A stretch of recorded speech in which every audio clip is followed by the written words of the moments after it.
Dear students, we are talking about the characteristic features of the phylum Porifera. The main members of this phylum are called as sponges, isn't it? Sponges, they have pores on their body. Many number of pores found on the body surface of those sponges. Okay, those pores are called as ostia, isn't it? And these are asymmetrical. Okay, and these are the primitive multicellular organisms. And these sponges, they are marine in their habitat, except only one sponge, that is spongilla. It is found in fresh water.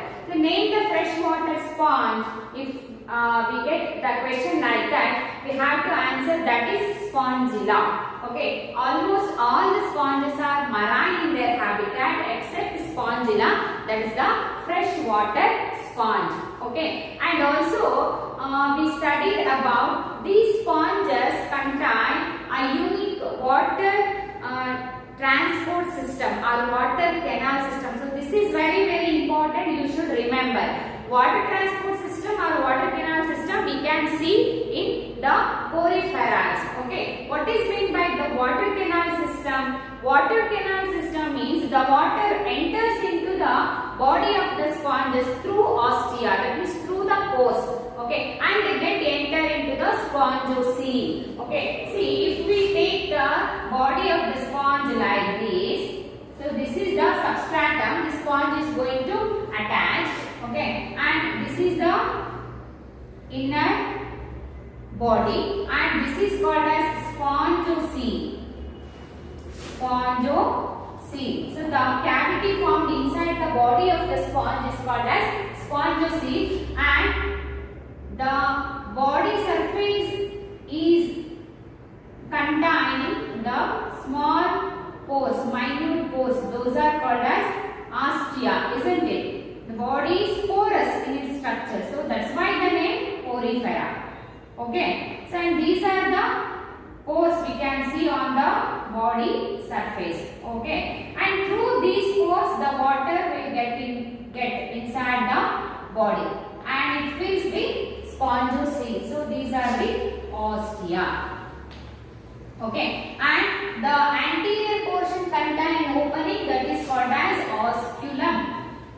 Osculum. Water enters into the body through the ostia, isn't it? Through the ostia, and the exchange of gases takes place. Dissolved oxygen is present in the water, that is taken by the cells of sponge, and the waste products will go outside through this opening, so through the osculum. So this is the water canal system we can see in case of sponges.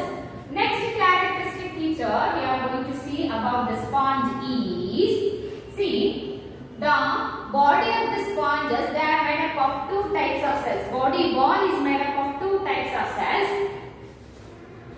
pinacocytes and choanocytes. So these body of the sponges, they contain two types of special cells called as pinacocytes and the choanocytes. See, choanocytes, they form, see, if we draw the structure of the sponge like this, see, this is the outer body wall and this is the inner body wall. This is the spongocele. Okay, the outer body wall, it is made up of simple flattened cells. Outer body wall is made up of simple flattened cells. Okay, so these cells are called as, these cells are, flat cells are called as, these flat cells are called as pinacocytes, and the layer is called as pinacoderm, and the layer is called as pinacoderm. So these are pinacocytes, and the layer is called as pinacoderm. Okay, pinacoderm. A flat parenchymatous cells. Okay, flat simple epithelial cells, not parenchymatous. It is found in plants. Okay, simple epithelial cells. Okay, pinacocytes. And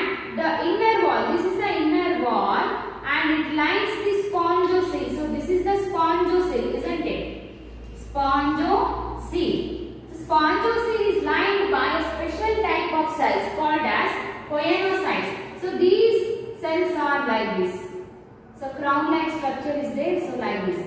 So this is the special cells which lines the spongocoel from inside. Okay, and this is called as collar cells or poenocytes. Collar cells, or they are also called as poenocytes. So like this, the inner lining of spongocoel is made up of collar cells, or they are called as poenocytes. So like this. So these are called as poenocytes. Okay, so this is very, very important. Poenocytes, they are the special type of collar cells which lines the spongocoel. Okay, and next we shall move on to another characteristic feature, that is the body of sponge is supported by endoskeleton. The sponge body is supported by endoskeleton, and also this endoskeleton gives a definite structure to the sponges. See, if this is the body of the sponge, okay, and these are the layers, this is the spongocoel, okay.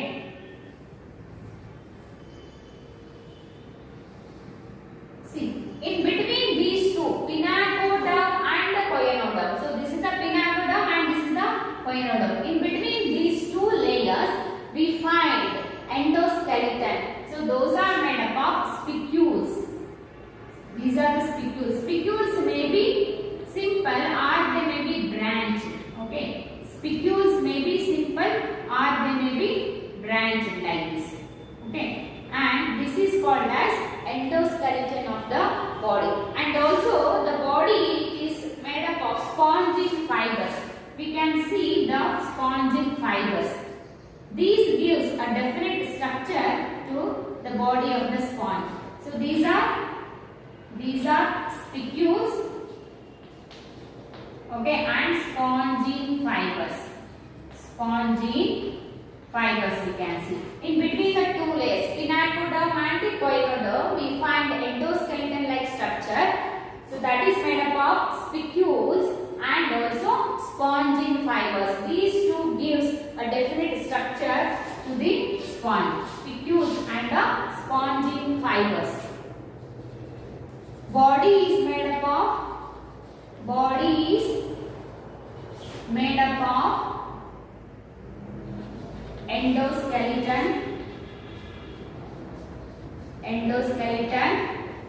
which is made by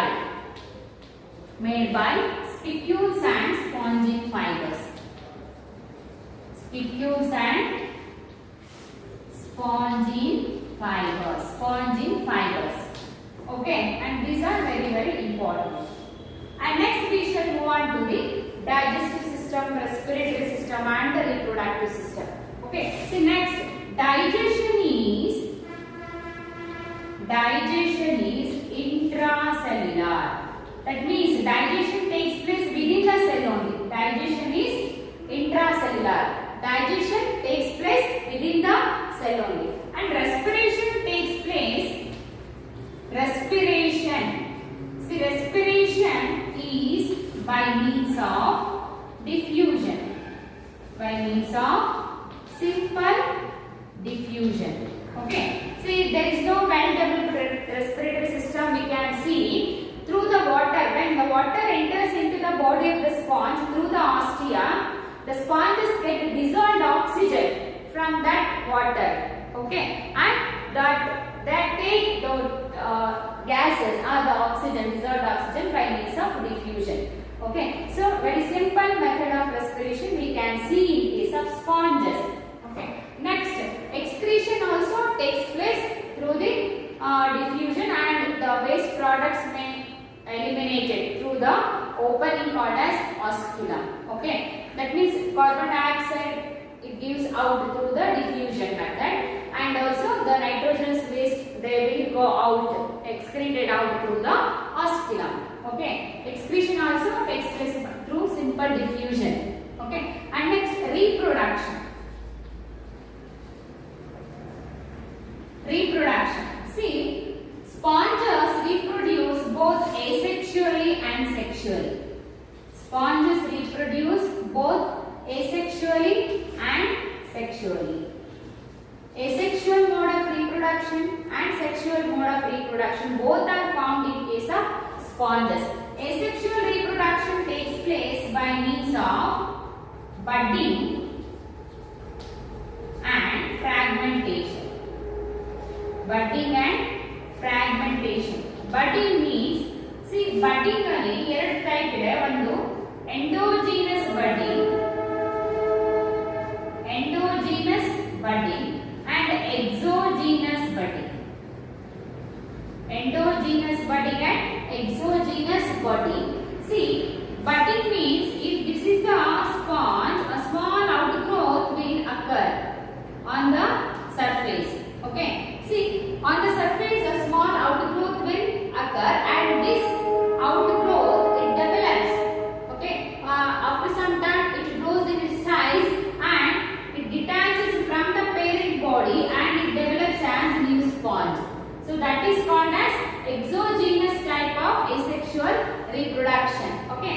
Endogenous means inside the body, okay, some spores are going to form.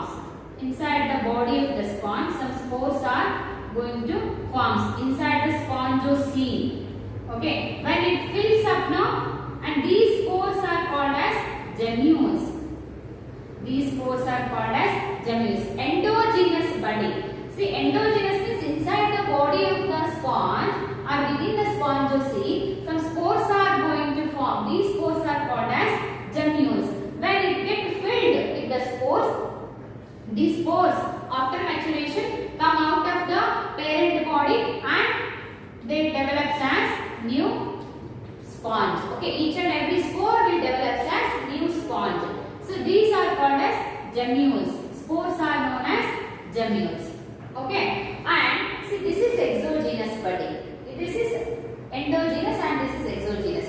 Budding may occur inside the body, so that is called as exogenous budding. It may occur outside the body, that is called as exogenous budding. Fragmentation means the body of sponge may cut into small pieces and each piece can able to grow as a new sponge. So that is called as fragmentation. What about sexual reproduction? A sexual reproduction takes place in the sponges because sponges are hermaphrodite. Sponges are hermaphrodites. Sponges are hermaphrodites. What is the meaning of hermaphrodites? This is very, very important. That means sponges contain both male and female reproductive structures and they are going to produce both male and female gametes. That means in only one sponge ಒಂದೇ organism ಅಲ್ಲಿ ಎರಡು ತರ gametes produce ಆಗುತ್ತೆ. Okay na? So those are called as hermaphrodites. Hermaphrodites are the organisms which contain both male and female reproductive structures and they are going to produce both male and female gametes. Male ಮತ್ತು female gametes ಒಂದೇ organism ಅಲ್ಲಿ produce ಆಗುತ್ತೆ because it contains both male and female reproductive structures. Okay, so such type of organisms are called as hermaphrodites. Hermaphrodites means organisms